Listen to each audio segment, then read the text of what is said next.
Porn, desires, casual sex, everything like that. Just all around lust, actually. That's what we'll call it, lust.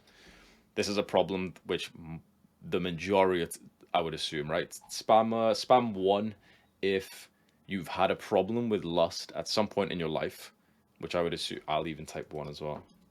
Now spam two if you currently feel like it's somewhat of a problem, like it's still somewhat of a problem in your life. I'll still put two as well. I would assume pretty much every person, not just young men, but also even women as well, have a problem with lust. So this is something that we can use, right? So what we need to do is do the equivalent of covering over the marshmallow for lust. Any ideas in the chat of what exactly we could do for this? We've got stop watching mainstream media, fantastic. Less degenerate music, fantastic. Limit exposure to women, potentially.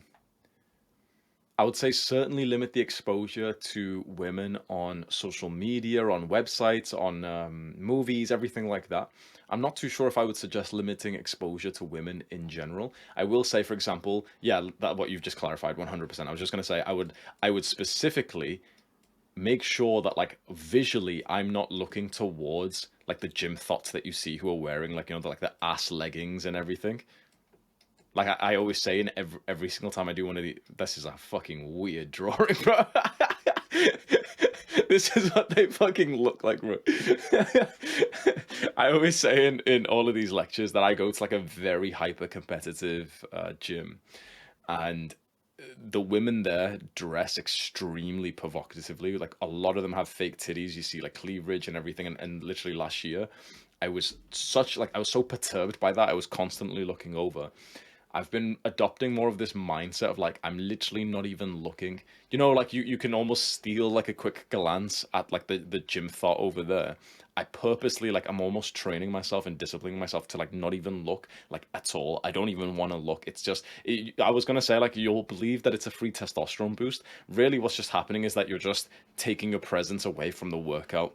Like, really think about this. The workout where you sit there and stare at the women is undeniably going to actually be worse than the workout that you were actually mentally focused on the lift or whatever like you were focusing on. So I used to believe as well, like, oh, but it's a testosterone boost. It makes you like so distracted that it doesn't make you better at the workout. And the thing is we can blame the women for this, like Greg's just mentioned, like, oh, like the girls are dressing half naked and they're asking, this is like a whole like I don't know niche or culture online of like okay gym girls are doing this and we are gym guys and the girls are saying this and we're saying this. I think forget all that.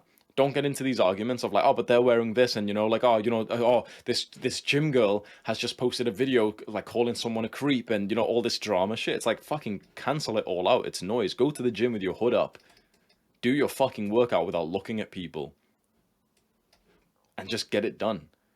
What I would actually suggest, if I'm going to be honest to you, I would actually start to push for you to train at home. I highly, highly believe that going to the gym is actually not worth it because you can get a fantastic workout at home. I'm actually, this isn't a promise, but I am considering doing like fitness classes for Adonis School where if we can all buy the same equipment, then I can just lead the classes. We can get like a sick pump at home. And because the amount of fucking desires and like the women are dressed like this, there's a guy who's more jacked than you and he stares at you in a weird way and shit, and then before you know it, here you are 3 months into a bulk eating like 400 grams of carbs just because of some shit that you saw there, and before you know it, you're dating one of the girls from the gym and she's a fucking like degen, and here you are thinking like, oh but I got her to meditate, guys, like she's different, man, I can save her, bro. Like fucking I've been there, bro. Happens to the best of us, man. So that's one, right? That was a really good point there. Watch specifically where your eyesight is going. These are supposed to be eyeballs. Watch out for where your eyes are looking to. So let me tell you a real example. I didn't apply. I just went for a walk, right? So I had a big meal. I'm going for a walk. I'm gonna aid like my digestion. And there was a woman in front of me, not even a woman, more like I don't know, I assume she was like, let's say this is me, right? She's probably like, I don't know, maybe 20 years old, something like that. And she was somewhat far in front of me, or we crossed at one point. I went some other way, she went like some other way, but we actually ended up near the same bit. And I'm not gonna lie, straight away, just by her body language, I was thinking like, because we were going through almost like an empty, like not an alleyway, but just an empty street. And we're in a fucking like pretty decent area. It's like a middle class area. It's like literally just a residential street. There's a guy walking his dog way over here, right? But like she's about here, I'm about here. And I just thought for some reason I was like, she thinks I'm a creep. And I kept on seeing her just turn around and like look at me multiple times. Now, what I did, which was like good for a few seconds, was when I first noticed her, I was almost aware of the old me would be directly staring at her ass. This time it was like I was almost proud of myself of just almost looking at like the peripheral vision and, oh, like, looking at her as if she's just an entity, like a person,